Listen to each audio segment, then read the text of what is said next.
Another team that was eliminated from playoff contention a while ago, you had reported on that the Knicks are planning on keeping Tom Thibodeau beyond this season. Is that still what you expect? And do you see there being any like measurable fallout from the disappointment that was this season? I think when you specifically look at, do we expect to hear Julius Randle's name thrown about the trade market all offseason? Yeah, I reported that a little while ago, and then someone said it on a show last night, and then it is taken as news. So no, I'm just making an unnecessary shot. Yeah, I do think, I do. I mean, nothing has changed. I think he's got the ultimate support of Leon Rose there, and I mean, he won Coach of the Year and took them to the first round, home court advantage in the postseason just a year ago.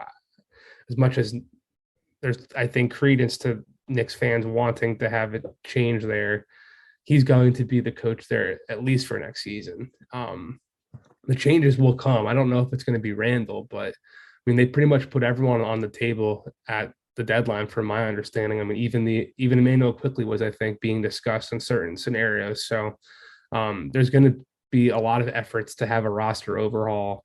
Will Randall be one of them?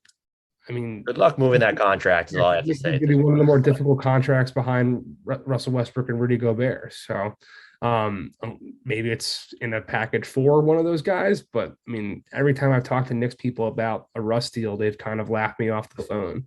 So I don't know if that's going to change. And I don't really see a clear trade partner for anyone, wanting Julius Randle right now. So we'll see. We'll see what they can do. But I would expect most of their trade opportunities to be more on the periphery. The Alec Burkses, the Nerlens Noels, they're going to have Mitchell Robinson's contract to address. I think it'll be more of that stuff than a big Randall trade. But who knows? It certainly could be on the table from everything I've heard. And if they're going to keep Tibbs, then the sort of implication there is that this team is not actually looking at the conventional rebuild that I think some fans have been pining for, where it's going to be all about the youngsters. If you have Tibbs there, my assumption would be that you're going to still try and be aggressive to make moves that make you a win now candidate next season.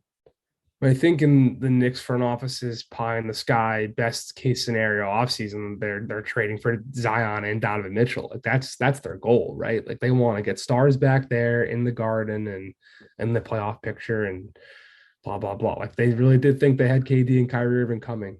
Like I think that's still the type of long-term aspirations that they do have. Short-term, long-term, I think that's overall what their goal is, to get at least one star first, who will hopefully try to attract another.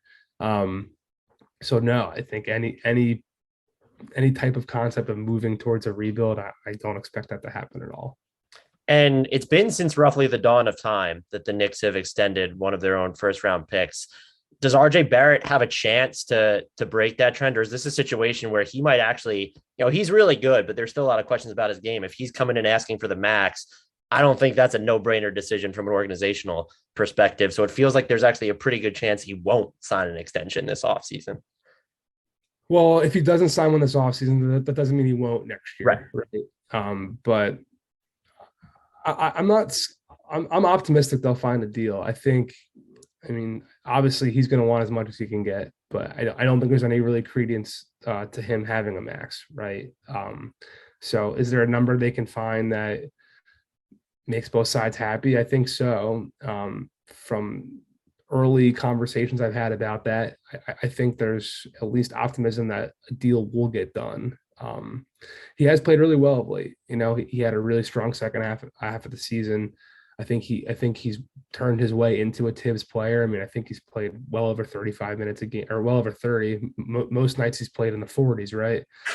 So I think he's someone who's going to be at least around in the near term. However, he is probably the best player they have to put on the table for a package to go get a superstar type player that theoretically would become available. So that could also be, the biggest monkey wrench of all in this scenario.